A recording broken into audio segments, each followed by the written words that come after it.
I did some digging into your guys' Spotify bio, and it says that not to hold being from Essex County against you. From someone who's never been to New Jersey, can you like paint me a visual what you mean by that? I think there's a certain like sort of brashness and in-your-facedness that people sort of expect from New Jersey in a way. And like I think to an extent we embody that, but we all try to be like, decent representatives of the state. And we're all at least like a little bit Italian. So like that's also kind of like, hey, your mother, like that kind of thing, like a little bit in our DNA, even if only mostly as a joke. Billy on bass and Austen guitar and Pat on drums. Yes. Okay, cool. I just want to make sure. And then you guys are all singing. Yes. Correct. Awesome. I have to give you daps on the logo too. It's like everything is on point from the hat to the checkers to the font. You guys did a rad job. Thank you. We also got lucky with the name too. At the time when we were coming up with it, there was nothing else on Google with Joker's Republic. So that was just a very lucky thing for us. Also, on the Spotify bio, it says that Austin's mom refers to you guys as the elected representatives of the Joker's Republic. Like, how did you come up with the name? Tell me the story. So the name is half pop culture, half politics, because the cool thing about ska punk specifically is we can have fun and have something to say at the same time. Absolutely. At the time, it was 2015. I think it was Batman Arkham City was like a really big video game, and there was something going on in China, so it went from People's Republic of to Arkham Republic to Joker's Republic. Okay, I like So that. it is in fact a Batman reference. It is in fact a Batman reference. We don't try to do that so much with the marketing, but the honest answer is yes. DC versus Marvel, you would say DC. That's I true at all, would not actually. say that. I would 100% say Marvel, actually. Like, okay. The funny thing about that is, like, I don't know that any of us are particularly huge fans of Batman. Like, I like Batman the normal amount that a person likes Batman. Like, I love the movies. I've read some of the comics. Like, there are bands that kind of, like, lean into, like, Saturday morning cartoons, like, Cape Crusader thing, like the Aquabats. Right. Interestingly enough, has, like, ever been in any of the theming of the band.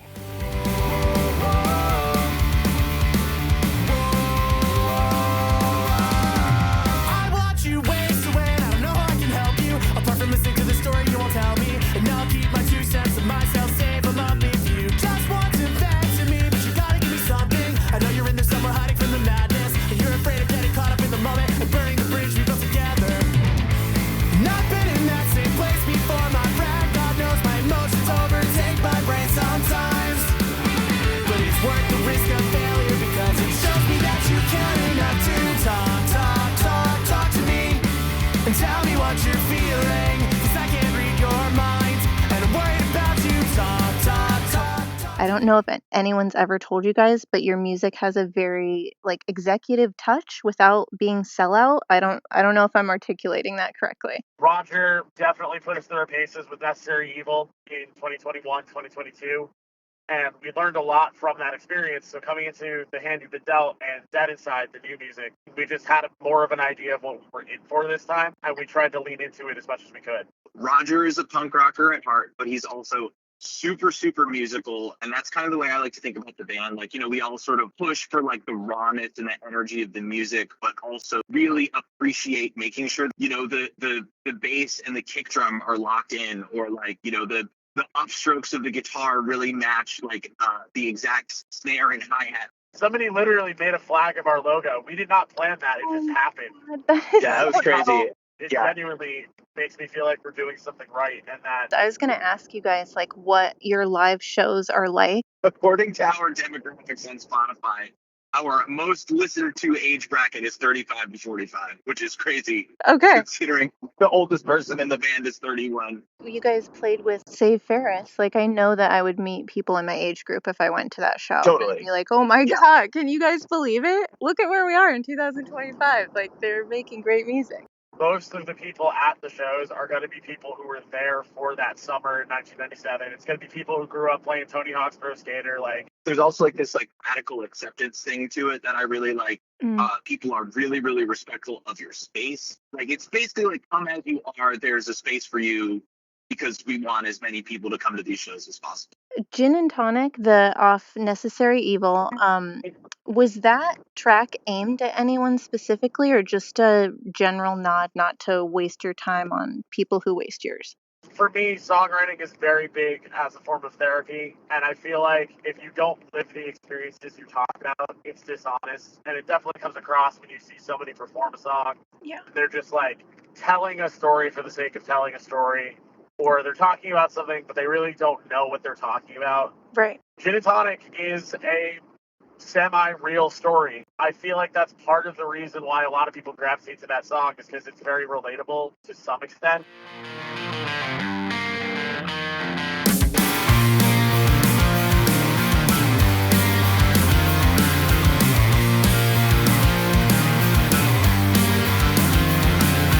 Once upon a time, they lived a not so happy couple of kids who thought they fell in love into that and they tried to commit. That commitment didn't come without a cost, so now we've gotta pay the price. We should have called it when we saw the signs, so we missed the hint and tried to force the plot along. Or we should have quit. The tissues at her face refresh room every night, and the bruises that she gave me, no, they never healed right. When we were good, it was perfect. I never wanted anything more than what we had when things were good. But therein lies the problem. Things were really good between us, and if they were, the time was short. 'Cause she was sour like gin and a bitter like tonic. We mixed so well, but that don't mean we weren't toxic. You know it was bad when all our friends learned to stay away. She was sour like gin and a bitter like tonic. At least she had the guts to say she didn't want this, and it took some time to see that she was right. There's got to be a better life. There's got to be a better life.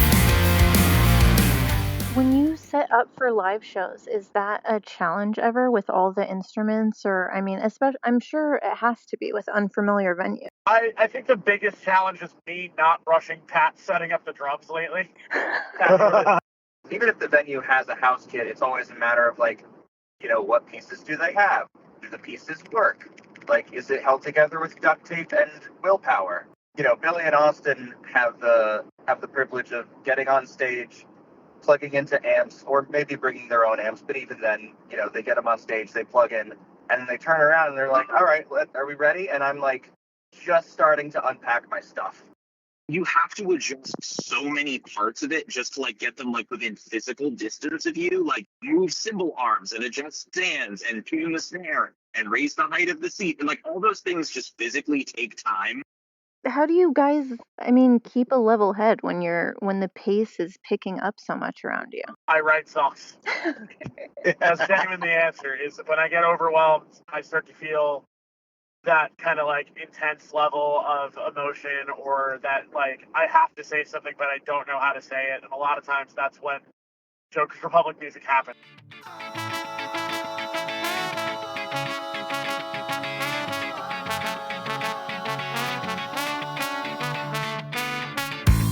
This song's been written 480 million, 250 times before by everyone who's ever learned to play guitar. I'm not original, but it feels so fresh to me. It feels so fresh to me. Just like I met the drummer down the street to his mom. Also met from Maryland who really likes to draw a lot. Everyone I know who's got creative bones inside their blood. But why is it that we're so sad? Oh, we're so angry and depressed. Collectively our feelings are repressed, and everything's a mess 'cause we're so sad.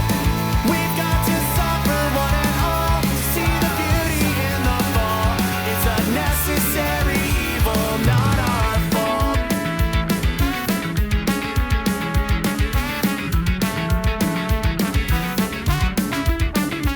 I have to give your guys' the new album like a 10 out of 10 so far. I listened to the singles. You did a rad job. I can't believe that you have Roger Lima and Eric from Buzz Lounge, and just so rad what you guys are doing. I'm stoked for you. We are also stoked. For me, it's the crowd response. Like, as a songwriter, the best compliment I could ever get is being on stage and seeing people sing back to us, and that they took the time to learn the words. That to me is the biggest thing. most fun part of this whole thing has been uh, making friends and fans and connections with people like around the country. Being able to basically go to just about any state and have people we can play with, and people to get dinner with, and to stay at their house or to have them stay at our houses, and just to see fans who maybe we see every once in a while because we don't hit their area all the time, and just to ask them about their kids and oh, what do you think of the new record, and buy them a beer. The personal relationships of it have been deeply gratifying and really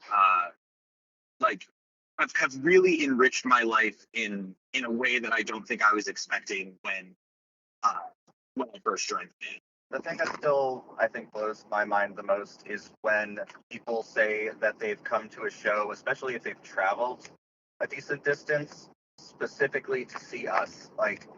It's still surreal to meet somebody who has engaged with the music and has made that an important part of their life, and has come to this show to see me play my instrument, and I'm just a dude. And life is a nightmare. Yeah.